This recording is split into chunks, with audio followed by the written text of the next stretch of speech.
Welcome back, everybody. It's UK here with another vid in my games I've played series, and my word, have I played a lot. Today I'm going to talk about Pathfinder. I've kind of put this off a little bit for some reason. I don't really know why. I did all the run up through the D&D editions that I've played, and the next logical step would have been this one. I'm not really sure why I held off, but there you go. So, for those that don't know and have been under a rock for the last however many years, when 3rd edition D&D, or 3.5 to be more accurate, was announced that it was going to be ending, and 4th edition was on its way, I was one of those very sort of vocal internet bods who was very much against it. Mainly because I think editions change far too soon in role-playing games. You know, I want at least 10 years out of an edition of a game. More, if possible. Because I get comfortable. But in this case, with 3rd edition, Paizo, who had been publishing Dungeon and Dragon magazine for Wizards of the Coast for some time, and publishing out campaign material, bought the D20 rights off of Wizards of the Coast, and they published their own version of 3rd edition called Pathfinder, which, if I remember correctly, was named after their own scenario Adventure Path magazine. And for those of us that play it, it actually became D&D edition 3.75, because they took the D20 system and they improved it. They made it a hell of a lot better. They made some changes, they made some upgrades, and they fluffed a couple of things. But overall, it was 100% improvement. The system is basically the same as D&D 3rd edition. It is the D20 system. What Paizo did was they modified things slightly. So every class got something on every level. You weren't just going to gain extra spells because you're a spellcaster and nothing else. You got something at every level, or pretty much every level. They made... If you've seen my other videos, you'll know that my friends and I often had an issue with what I call the power level of the game for D&D. How twinky it is, or twinky it becomes in the right hands. And quite frankly, if my older 3rd edition playing self had seen Pathfinder, he'd have been horrified, because the default sort of power level is actually the sort of thing we were rebelling against. But actually, with Pathfinder, it made a lot more sense. It actually worked really, really well, and gave me a bit more of an appreciation for the mechanical side of a game. The sort of characters that my friend Darren Mooney, I think I've called him in other videos, would have made, that caused so much teeth gnashing in our old group. Quite frankly, our basic default characters would have put anything he built to shame, I think. Because they upped that power level. But they upped it in such a way that the game balanced out with it. Your monsters and your opposition were nicely balanced towards one another. At high ends of the game, sure, you still get that. You can still get that overly twinky element. Been there, done that. But it's not as bad as it used to be under D&D 3rd. You ended up with the addition of now my brain stopped. Combat maneuver bonuses and combat maneuver defense.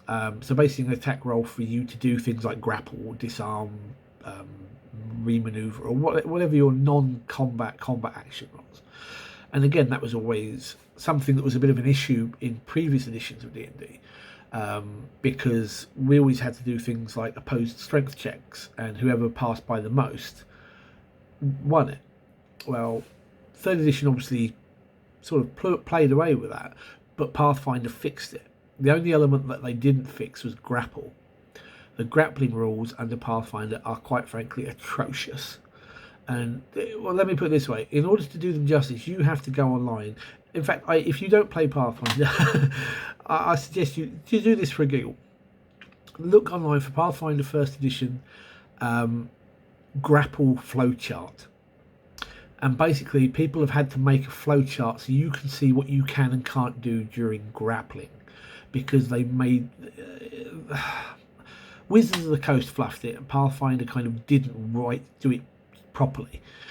But basically, it's a nightmare, an absolute nightmare. And I have seen some horrible Twinkie grapple builds that basically shut down any opposition, and it really needed to be fixed. And unfortunately, by the time that second edition Pathfinder rolled around, they'd never done anything with it. They'd left it alone, which is probably my one bugbear with the game.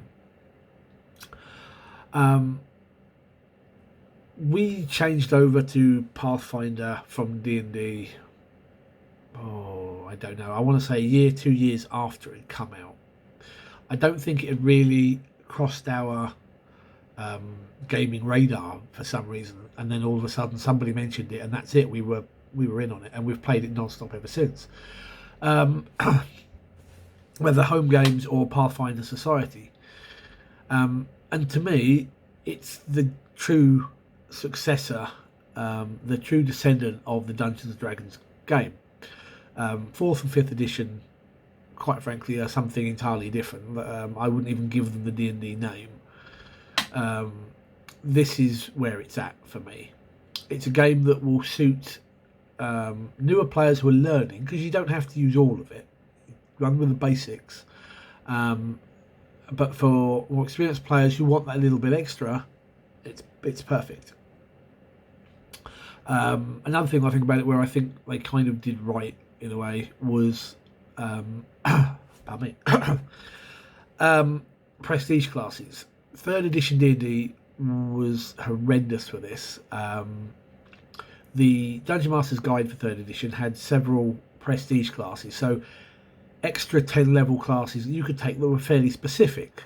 So they were things like Lore Masters for bards, or Dragon Disciple, which was actually fairly naff under third edition, as a kind of half dragon thing for sorcerers or bards, and things like that. And the idea was that the GM would create ones that were fitting to his setting. So if he wanted a Royal Guard prestige class that players could take because they've saved the king's life so many times that they've now been offered a role in the guard, they could do it.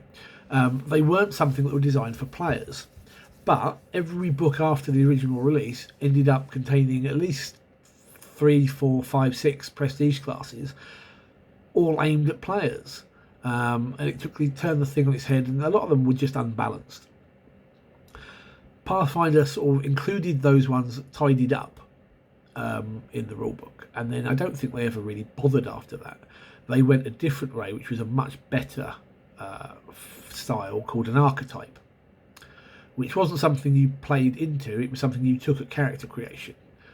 When you took your first level fighter, you could take Weapon Master or Armor Master or Giant Slayer or something like that, and it replaced certain abilities with other ones to be thematic to a theme that you wanted your character to be, and it made it so much better. So for me, Paizo really took a game that I think, while still awesome, was struggling towards the end, and they really fixed it. They did release far too many books. I mean, I'm looking over there now, let's say nearly 24 books. Admittedly, 6 or 7 of them are monster manuals. The bestiaries, as they call them.